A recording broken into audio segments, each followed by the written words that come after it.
ভারতকে পাশে চেয়েই ট্রাম্পকে হুঁশিয়ারি চীনের। পূর্ব লাদাখে সেনা প্রত্যাহারের মাধ্যমে দুদেশের সম্পর্কে ইতিবাচক অগ্রগতি হয়েছে, তাই আর কাঁকড়ার লড়াই নয়। কাঁকড়ার লড়াই মানে একে অপরকে সহযোগিতা না করা, একে অপরের উন্নতিতে বাধা সৃষ্টি করা, টেনে রাখা। বরং ড্রাগন ও হাতির ব্যালে নাচ দেখুক দুনিয়া। চীনের ড্রাগন আর ভারতের হাতি এর ব্যালে নাচ দেখুক দুনিয়া। সময়ের দাবি মেনে সেটাই হবে উপযুক্ত পথ। শুক্রবার এই ভাষাতেই ভারতের সঙ্গে বন্ধুত্বের বার্তা দিলেন চীনের বিদেশমন্ত্রী ওয়াং উই, যা পরোক্ষে মার্কিন প্রেসিডেন্ট ডোনাল্ড ট্রাম্পকে এক প্রকার হুঁশিয়ারি বলেই মনে করছে গোটা বিশ্ব।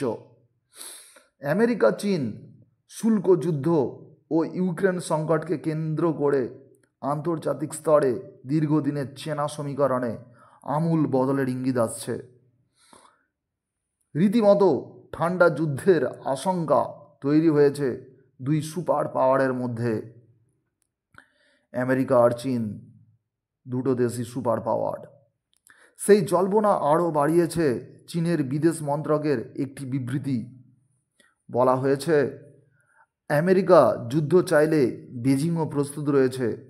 শুল্ক ও বাণিজ্য নিয়েই হোক বা অন্য যে কোনো যুদ্ধ শেষ দেখে ছাড়বে চীন। এই প্রেক্ষিতেই বিরোধিতা ভুলে নয়াদিল্লির প্রতি বেজিংয়ের এই বন্ধুত্বের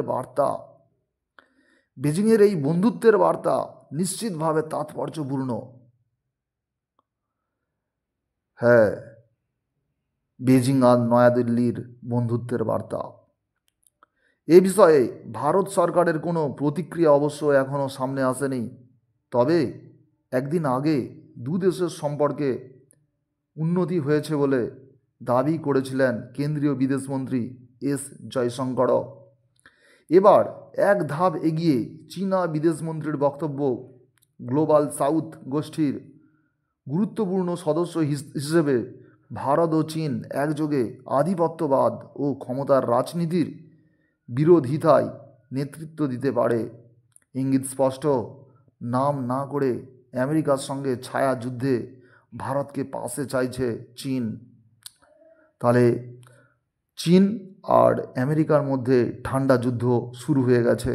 যে ঠান্ডা যুদ্ধ আমরা দেখেছি রাশিয়া ও আমেরিকার মধ্যে ছিল, এখন তাহলে আমেরিকা আর চীন পরস্পরকে প্রতিদ্বন্দ্বী বলে ভাবছে, আর চীন ভারতকে বন্ধু। শুক্রবার বার্ষিক সাংবাদিক সম্মেলনে তিনি বলেন, পরস্পরকে টেনে নিচে নামানোর বদলে ভারত ও চীনের সহযোগিতার পথেই হাঁটা উচিত এবং এই অবস্থানের সপক্ষে হাজারো কারণ রয়েছে। সেই সূত্র ধরেই সাংবাদিকরা প্রশ্ন করেন, ভারতের সঙ্গে দীর্ঘ 4 বছরের শীতলতা কাটিয়ে ওঠার পর এখন বেজিংয়ের মনোভাব কী? দ্বিপাক্ষিক সম্পর্ক এখন কোন পথে এগোনো উচিত? জবাবে ওয়াং উইয়ের ইঙ্গিতপূর্ণ মন্তব্য, সহযোগিতার পরিবেশে ড্রাগন ও হাতির ব্যালে নৃত্যই দু দেশের জন্য একমাত্র উপযুক্ত রাস্তা। বাহ, তাহলে ইন্ডিয়া এখন খুব সুন্দর জায়গায় আছে। সবার সঙ্গে সুসম্পর্ক, রাশিয়ার সঙ্গে, চীনের সঙ্গে, আমেরিকার সঙ্গে, সবার সঙ্গে তাহলে সুসম্পর্ক রয়েছে ইন্ডিয়ার। ভারতের এখন জয় জয়কার।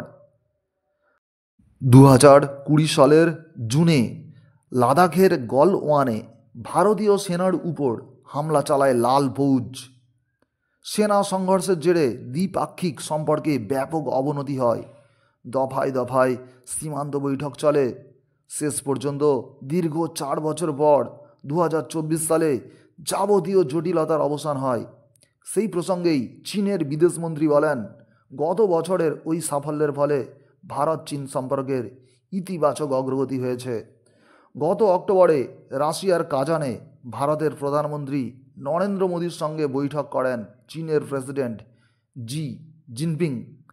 সেই আলোচনার টেবিলেই দ্বিপাক্ষিক সম্পর্কে আরও উন্নতির দিশা দেখিয়েছে। এর মধ্যে যাদের সীমান্ত বা অন্য যে কোনো বিষয়ে মতবিরোধের ছায়া কোনোভাবেই না পড়ে সেই চেষ্টা চালিয়ে যেতে হবে। ভারত ও চীন হাত মেলালে আন্তর্জাতিক স্তরে বৃহত্তর গণতন্ত্র প্রতিষ্ঠার সম্ভাবনা আছে, ফলে আরও শক্তিশালী হবে গ্লোবাল সাউথ। সুপ্রিয় দর্শক মণ্ডলী, ভারতকে পাশে চেয়েই ট্রাম্পকে হুঁশিয়ারি দিল চীনের। এবারে দেখা যাক ট্রাম্প কি পদক্ষেপ নেয়। গোটা পৃথিবীতে ভারতকে সবাই কাছে চায়, ভারতের সঙ্গে বন্ধুত্ব সবাই চায়। রাশিয়া ভারতের সবথেকে বড় বন্ধু, আমেরিকাও বন্ধুত্ব করতে চাচ্ছে, চীনও চাচ্ছে ভারত বিশ্বসেরা হবে। আমরা দেখেছি পূর্ব লাদাখে চীন আর ভারতের সীমান্ত নিয়ে সমস্যা ছিল। পূর্ব লাদাখে সেনা প্রত্যাহার করা হয়েছিল দু দেশের সম্পর্কের, এতে ইতিবাচক পদক্ষেপ হয়েছিল। চীন আর ভারতের খুবই সম্ভাবনা আছে আরও উন্নতি করার। পরস্পরের মধ্যে বন্ধুত্ব করতে পারলে আরও ভালো হয়। নিজেদের মধ্যে যুদ্ধ করলে যুদ্ধের ব্যয় প্রচুর, অশান্তি প্রচুর, অন্যান্য সমস্যাগুলো মেটানো যায় না। ভারতের মধ্যে যে বিভিন্ন রকম সমস্যা আছে, অপুষ্টিজনিত, দারিদ্রতাজনিত,